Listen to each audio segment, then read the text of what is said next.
Hello, I'm Matthew Ward, author of the Legacy Trilogy. Welcome to the Super Relaxed Fantasy Club stop on the Legacy of Light blog tour. The third book in the Legacy Trilogy is finally here. I'll be doing a little bit of reading from the book later, but in the meantime, Phil's asked me to talk about some of the Lego I have littered around the house, because as we know, you can't have too much Lego. So let's do that, and we'll be back with the book in a moment. Okay, well, we could start with the Lego Death Star and the monster that my Star Wars collection has steadily become. I started adding bits and pieces that I liked into the minifigures that arrived with the Death Star, and somewhere along the line it sort of slid out of control. So we now have a full Imperial Council lurking, scheming against the rebellion, as well as the cast of Rogue One, which of course is the best of the modern Star Wars movies. If you want to know why there are no scum and villainy or bounty hunters particularly to be seen in the Death Star, it's because they're all hived off into other areas of the house because there's too much stuff. We have bits and pieces from Mandalorian and from Rebels, and there's a whole Mos Eisley cantina that maybe we'll look at another day. And then we have the Lego Blacksmith, which has long since become the haunt of outlaws, rebels, even a few ghosts floating around its timbers and chimneys. A lot of these things are refugees from my childhood Lego, which have been given a bit of a spruce up with some new heads and some new bits and pieces along the way, and I really like how it's turned out.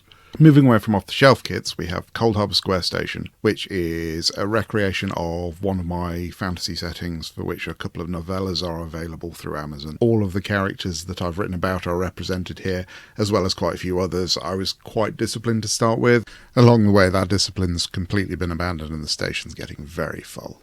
And last of all, we have something that's a lot more on topic for today. This is the most recent thing that I've built. It's patched together from about 3 or 4 Lego kits, and it's tentatively titled Midwinter Tide at Stonecrest. If you're at all familiar with the Legacy Trilogy, you should be able to pick out 1 or 2 characters. I'm really pleased with how this one's turned out, because there really was no plan in mind when I started building it. And then, last of all, I have these 3, who I still need to build a display board for. Anyway, I think that's enough Lego for now. Let's get to the reading. Okay, we are reading from the US paperback just because it's a little bit more flexible than the glorious UK hardback, and despite how it looks, I don't have a lot of railbar room in here, so it's nice to have a little bit of flex in the book. So I'm going to be reading from chapter 7, which is where we first pick up with Malana, and yes, I hope you enjoy. Where is she? Where is my daughter? Tavarasha held his composure as an esteemed Jazzaldar of immortals should, his weathered, olive-toned features respectful and every inch as enduring as the palace's vaulted oak ceilings. Your daughter, Savim. Is she not sleeping? Malana bit back an unkind response. Her bed is empty, and her chambers quiet. Her nightmaid was in the next room the whole time and heard nothing. Find her. Rouse the palace if you must. Grizzled grey eyebrows furrowed. She'll be found. Rasha set off at a jog, golden-scaled armour rustling. Unthinkable for an immortal to behave with such indignity, much less the captain of the guard whose authority was second only to that of the imperial families. But Rasha had 2 granddaughters of Kyla's age, and knew as well as Malana that the heir to the Hadari throne wouldn't need to travel far to meet misfortune. A few paces might be enough, especially with the conclave of the Golden Court due that night. Malana told herself none would dare so obvious a blow against the House of Saran, but the words rang hollow. The throne was a prize grand enough to soothe any conscience. She clenched her fists, aware of the losing battle against her fears, but unable to sway its course. There had been no guard set on Kyla's room. Tomorrow, yes. Additional protection against curates loosed from Otherworld by a dying year to settle unfinished business in the living world. Fleenroot and Duskhazel were all very well, but Stark Hearts and Steel served better.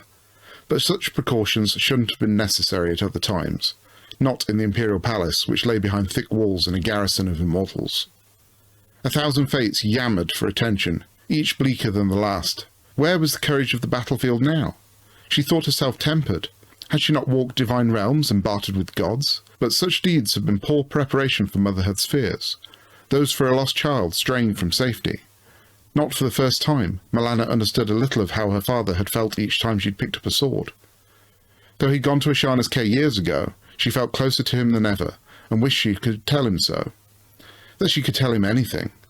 But for all that his gilded likeness now guarded the approach to Tragar's triumphal gate, Kai Saran was lost, blessed with Evermoon's tranquillity, or with a hunter's station in Eventide's court. And for all that the palace was seldom quiet, it always felt empty. Voices echoed along the corridor, boots muffled by the rich weave of Itharoki rugs as Rasha marshalled the household to the search. An immortal rounded the corner and drew to a solemn halt. "I am to stay with you, Savim," she said. "Jazaldar Rasha wonders if you'd retire to the throne room, so you're easily found once there's word." Milana nodded, her eyes on the reflected lantern light of a gilt-framed mirror hanging between the swirling line-work frescoes. She barely recognized herself. The woman who met her gaze had not a hair out of place beneath the filigree silver chains, no crease to her golden gown, nor a smudge to the powder that darkened her eyes to wells of shadow. The woman in the mirror yet resembled an empress, despite fears brewing beneath. Milana Saranal, Dothar Aled, Queen of the Silver Kingdom, and Empress of the Hadari. Better to be that woman, if she could. That empress would wait out the search in the throne room, as Rasha had not so subtly suggested. Or perhaps in the solitude of her own chambers, a display of detachment and composure expected of one who was mother to a nation that spanned from the cold seas of Raled's northern coasts to the shifting deserts far to the south. To worry over a single child, even of her own blood, would be proclaimed unseemly, a gift for those on the Golden Court who offered fealty to a woman only with reluctance. That might even be the point of the abduction, if abduction it was. To fuel whispers that it might be perhaps better for the imperial consort to assume the throne. If it transpired that the disappearance was no disappearance at all, but merely the nighttime wanderings of a sleepless child, the whispers would be more brazen still. Milana's father had never worried over such things, of course, nor his father or his grandfather before that.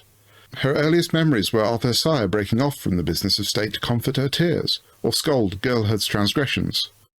Weakness was relative, and she was forced to prove herself twice over, once for her youthful 25 winters, and once again for committing the cardinal error of not being born a man. Yes, the expected thing would be to retire, and let others conduct the search, but for all that motherhood's ambition had lain secondary to the birthright of rule, a mother Milana remained. Raven take them all, anyway. She shifted her attention to the immortal, still standing close by, but not too close. A little older than her. Old enough that she'd likely learned her trade masquerading as a man, identity concealed by a close helm, an uncinched belt, and the loyalty of fellows who cared more for comradeship than tradition. Such was the reason Milana discouraged helms within the palace grounds, where an immortal's duties were largely ceremonial. Harder for staid elders to deny the warrior's path to a new generation of young women when others walked it plainly. "What's your name?" she asked. Even an empress could not know all who served her. The immortal hesitated, lip twitching in discomfort. "Tesni Renaja, Savim, daughter of Kael Renaja, who bore your father's banner at Karalta." "My daughter is missing, Tesni. I intend to join the search. Jazaldar Rasha will find me easily enough." She nodded unhappily. "As you will, Savim." Milana retraced her steps to the east wing and Kyla's chambers, little caring that Rasha's immortals had been there before her. Activity was as much the point of the exercise as discovery, an outlet for anxiety's strange energy. And besides, for all that Milana trusted the Royal Guard with her life, the shepherding of children lay somewhat beyond their skills. Bark Command summoned maids with lanterns, and renewed search was made of bedchamber, washroom, nursery, and neighbouring corridors. The adjoining chapel, too, for though it had fallen out of use after Milana's great-great-uncle's eastern campaigns had seen the House of Saran's family tree reduced to a single, sickly branch, it had been one of her favourite haunts as a young girl, and daughters were ever apt to imitate their mothers.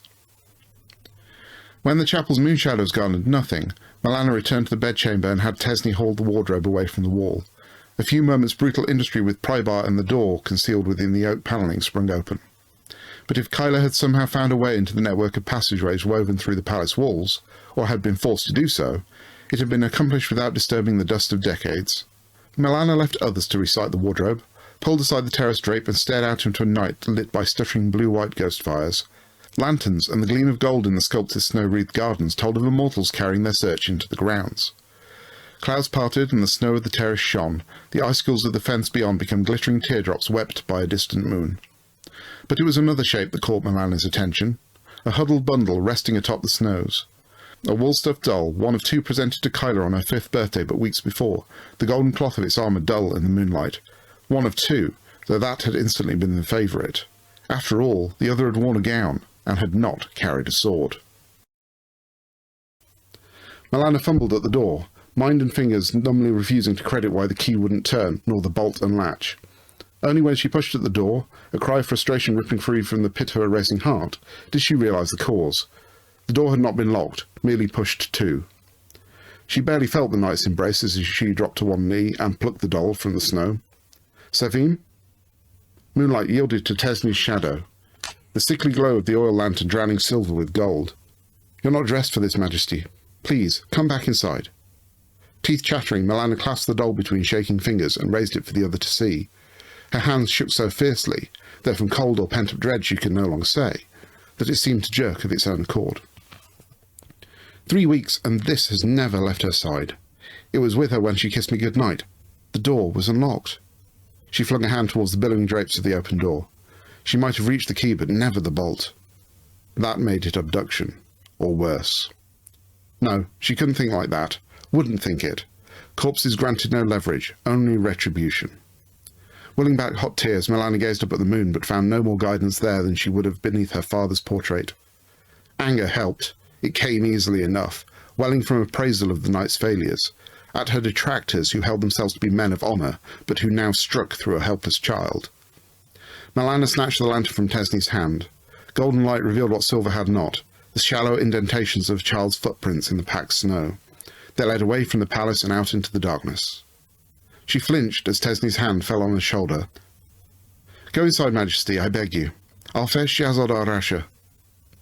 The low, practical words vied with Milana's chattering teeth, but they'd no hope of besting the terrible, unsought imaginings of another huddled figure face down in the snow, or screaming into a gag as strangers bundled her away, wondering why no one came to help her. Lantern trapped tight in trembling hands, she fled the terrace, following the sorry trail. Savim! Ignoring Tesni's cry, Milana ran on into the night. Kyla's footsteps and the one lantern her only guide. Her impractical courtier shoes snagged as she crossed the stone garden's high wall. She left both behind in the sand and ran barefoot through the snows. Shouts rang out as immortals scattered through the grounds hastened to pursuit, but Milana had always been light on her feet, and heavy boots and armour were no friend to those who sought swift advance through snow. That snow grew thicker as the formal gardens fell away into the wild, dark corner of the grounds, the old wood where few ever trod. She stumbled on, feet numb to the relentless cold. Briars snatched at her dress, golden silks tore. Blood welled hot on cheek and calf and trickled away chill. Still she stumbled on, mind closed to all save the trail of footsteps that had become a muddled furrow in the drifted white. The path widened to a glade, unseasonal roses black beneath snow.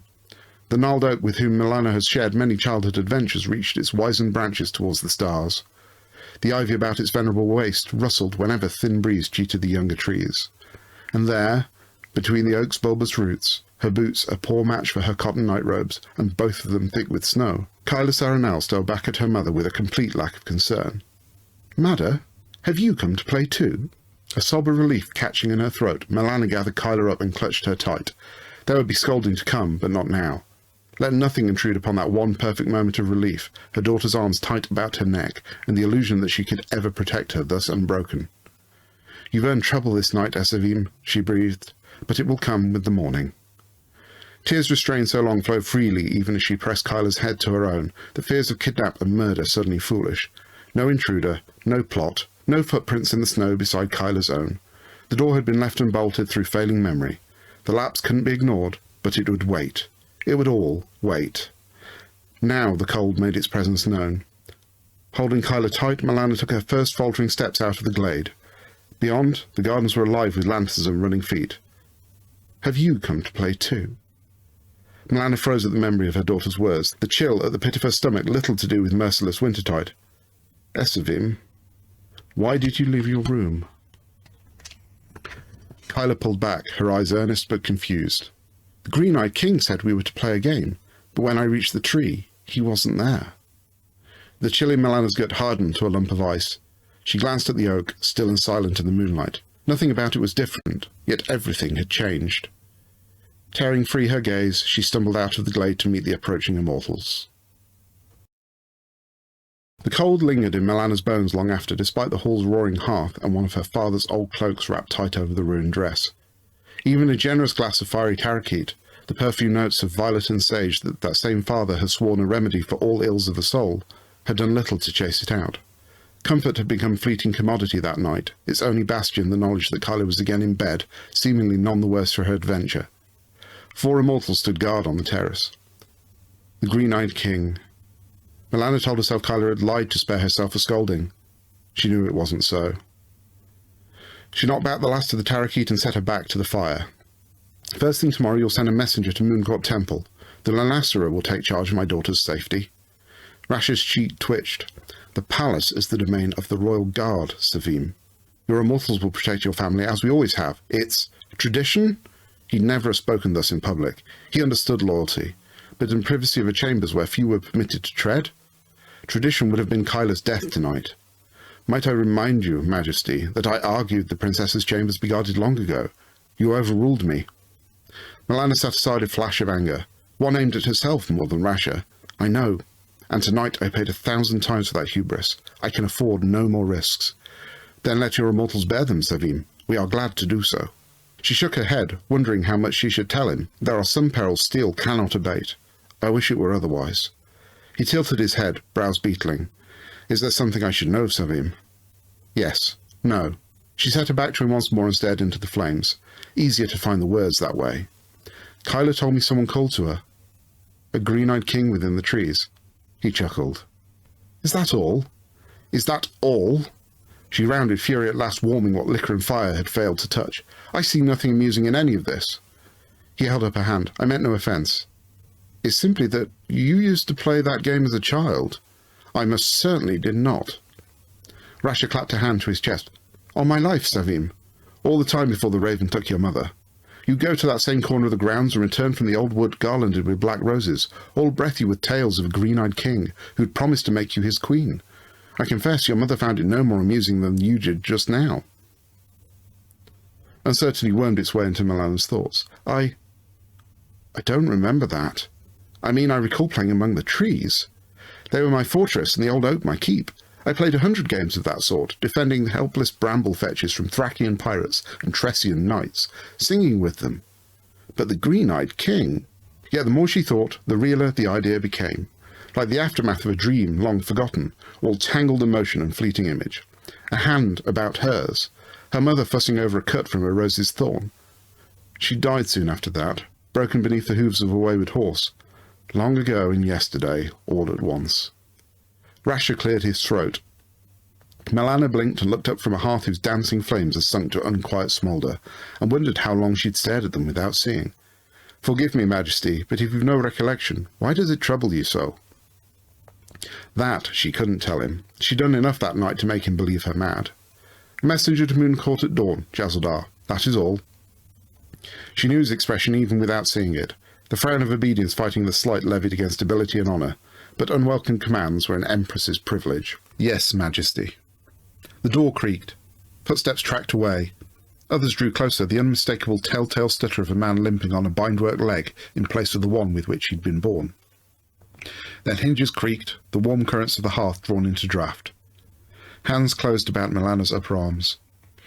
I came as soon as I heard, murmured Eldrin, the warmth of his breath on her ear nothing to the concern in his voice. Are you hurt? She nodded. It looks worse than it is. You look as though you've lost a fight with a thorn bush. An unfortunate comparison, but apt, given her torn dress and scratched face. Decorum was a faded dream. She'd have to restore it before long. The Golden Court awaited. You'll address your Emperor with respect, she said dryly, or not at all. Yes, Majesty. For all the archness of the words, his tone was not without humour. Would that she could reply in kind. I needed you here tonight. Our daughter needed you. The hands slipped away and Eldrin with them. I'm her father, not her nursemaid. I've duties of my own. Duties you gave me, Milana. Tradition laid no specific burden on the royal consort, and Milana had availed herself of the opportunity to bestow as many upon Eldrin Andwar, Prince of Akanse and of Reled, as decency permitted. The clan council, the veterans' lodges, the chancellery of the guilds. Anything to keep the kingdom of Reled functioning as it should, leaving her free to shoulder the burdens of empire, and in no few cases dismantle the web of preferment and nepotism those same organisations treasured so dearly. For the first time in Milana's lifetime, worth was starting to be measured by more than the yardsticks of storied tradition and battlefield glories. A law of words, not swords, was taking root. But Eldrin's evening duties had been different. No one was more suited to welcoming Elia Andwarol, doth it Akanse, to Tregar's splendour than her regal brother. And in truth, Eldrin was no more a poor father than she a mother. It was simply the way of things. Indeed, for the first half of Melana's life, she'd seldom seen her own father for more than a few days at a time. He'd been ever on campaign, carrying steel against Ralad's enemies in places so many and so distant she'd struggled to learn them all, far less remember. Now she had to govern such places, to meet with their worthies and make polite reply to false adulation. For all that Melana had spent more time in the palace in 6 years than her father had his whole life, her thoughts were too often afield, and Kyla in danger of growing up never knowing her mother. But there was still time to change that. At least, she hoped so. As Kyla's birthdays rushed past, Melana dwelled more and more on the fact that her daughter's grandmother hadn't lived to see Melana's 7th. She turned from the fire to find Eldrin regarding her, his lean, rugged features without expression, but his eyes full of quiet compassion. He'd always read her thoughts better than she liked, and too often better than she deserved. A friend, certainly. An ally, without question. But nothing more. And most nights passed away in separate chambers and empty beds. For all that it was to be expected of a dynastic marriage, Melana had always resented that. The poor example set by her father, she supposed, who'd wed far below himself and thus jeopardised his own succession. A freedom she could never have indulged, even had a commoner snared her heart. But maybe that was fair, for had not her whole life been given over to following in her father's footsteps? Obsession was a jealous lover, and tolerated no other. All the more reason to reappraise her relationship with Kyla. What mistakes she'd made were hers alone, and should not be visited on a daughter. If the night was lesson of anything, it was that.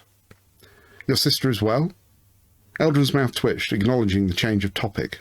She offers her greetings and stands ready to rebuke Thurava for his part in tonight's excitement. Melana shook her head. Though Elia's tongue was certainly sharp enough, swords were more often her method of expressing disfavour. Thurava had no part in this. She knows, but the offer stands. For a moment he looked as though he were about to say something else, but this time the thought was hidden so deep as to go undivined. If there's nothing else, I'll leave you to prepare. Offering a brief bow of the head, Eldrin left the room, pace uneven by the rigidity of the bindwork leg hidden beneath his robes. Melana stared at the closed door a moment, regretting that she so rarely returned his kind words with her own. Then she retired to her bedchamber and set undoing the evening's damage. The torn golden gown she exchanged for one already laid out for her. Dirt, errant cosmetics, and the aftermath of tears she scrubbed away. Eyeshadow she retouched. Though this too could have been applied by other hands, she preferred to do it herself. There was nothing to be done about the scratches that would not draw greater attention, so those she resolved to bear without deceit. With that done, the final part of the ritual beckoned. Pulling on her father's old cloak once more, Melana drew back the drapes and crossed onto the balcony of living birch that overlooked the city. Her city. Tregarde remained as beautiful as ever, the silver branchwork painted across wall and rooftop glorious even beneath an elusive moon. Ghost fires danced at every street corner and from distant temple rooftops. Save for a few hardy holdouts, cold had emptied the streets beyond the palace grounds, but 1,000 lights at windows and canopied porchway spoke to simple joys practised beyond the darkness. Those joys would burn brighter tomorrow. Mid-wintertide was a time for family, mourning the death of the old year and looking ahead to the bounty of the new. Her people, her responsibility, the men and women without whom the imperial throne was nothing, and whose service Melana strove to re-earn each day. She'd known it would be difficult. She'd never dreamed she'd be so isolated. For all that she was surrounded by courtiers and crowds wherever she went, there was no one she could really talk to. No one from whom counsel could be sought. As a princess she'd had her father, and the guidance of the goddess Ashana. Now fate had placed both beyond her reach, and she was alone. Or almost so. I know you're there. Some folk all the guards and walls in the world could not keep at bay. You're growing predictable. A shadow detached itself from the wall and drew back its hood. A streak of white shone against night-darkened auburn hair. Wry smile twisted beneath. Both of us, or I'd not be here, would I? Apara let the folds of her woolen cloak fall open and joined Melana beneath the frost-withered birch. She seldom felt the cold, seldom felt anything in the years since the Shana had transformed her into a deathless eternal. We all have our habits. You've become one of mine. Enough to make you abandon your others? And leave so many beautiful things in the hands of an unappreciative few? I couldn't live with myself. Melana hung her head, marvelling once again at the peculiarities of friendship. Empress and thief, Hidari and Tressian, high-born and low. They couldn't have been further apart, but perhaps that's why she felt safe with her secrets in Apara's care. A thief gave up nothing without cause. Or was it fate? Apara styled herself the Silver Owl, and the House of Saran had long ago embraced such a creature as its crest. Owls were sacred to Ashana, and the goddess had brought them together. Or perhaps it was simply that, alone of the world, Apara Ran expected nothing of her. Jack tried to take my daughter tonight. The words, spoken aloud for the first time, occasioned fresh chill. The one did not speak the Lord of Fellhallow's name lightly. He lured her into the woods. We were fortunate to find her before she froze, or... She left the thought unfinished, not ready to dwell on other fates. Apara's smile faded. Why? What else can it be? She stared at the moon. Ashana has withdrawn from the world. She can protect me no longer. He wants to punish me for what I did. For what we did. Another would have questioned, even Eldram, but not Apara. She understood. She'd been part of Jack's humiliation before the other gods. A bargain broken by a princess and a thief in order to save a world. Why now? It's been years. Divine habits run deep. I think he attempted the same with me when I was Kyla's age. There, she said it. The suspicion hung heavier than ever, especially in light of forgotten memories Rasha had roused. What can I do? For now, nothing. The Golden Court meets tonight and I can spare no thoughts for anything else. The Lunasera will keep Kyla safe, but... She paused, unhappy at making the request that might bring Apara to Jack's attention. But if you could spare an eye, now and then, you'll have my gratitude. Of course. Apara chewed her lip. And the other matter? The other matter. With all that had happened, she'd quite forgotten. We'll see how things go tonight. Sleeplessness shouldn't be shared without cause. I'm sure he'll appreciate it. Malana found Eldrin's chambers empty of all save servants, and none could say for certain what had become of him. The discovery provoked a flash of anger that seared away the fragile peace brought by Apara's visit, and Malana's resolved to make amends for her earlier curtness. While she hardly expected Eldrin to live like a hermit, for him to so swiftly depart the palace after all that had occurred, that he'd more likely sought out his sister's company anew than carousal did little to abate annoyance. That ill temper fouled the long walk between Eldrin's chambers and Kyla's. The princessa, at least, was where she should have been. Unruly hair spilled dark across pillows, but the room was otherwise not as expected. A large padded chair was set with its back against the drapes, its sleeping occupant all but invisible beneath swathed blankets. A serpent-hilted sword set across his knees rose and fell in time to gentle snores. A welling heart softened anger to chagrin. Careful to wake neither occupant, Malana kissed her daughter on the cheek, and after briefest hesitation, her husband on the brow. That first step back towards the door was the hardest of the night. So easy to linger in the dark and leave the world to its own devices. But for all that the prince had chosen to be a father, the mother remained an empress. Setting the door closed, she went to be so. So there we go, Chapter 7 of Legacy of Light, available now. If you've enjoyed it, do pick up a copy. If you've not encountered the Legacy Trilogy before, all the books are, of course, now available. Legacy of Ash and Legacy of Steel are also both available in audiobook form if you'd rather listen than read. So without further ado, thank you very much for listening, and I'll speak to you next time.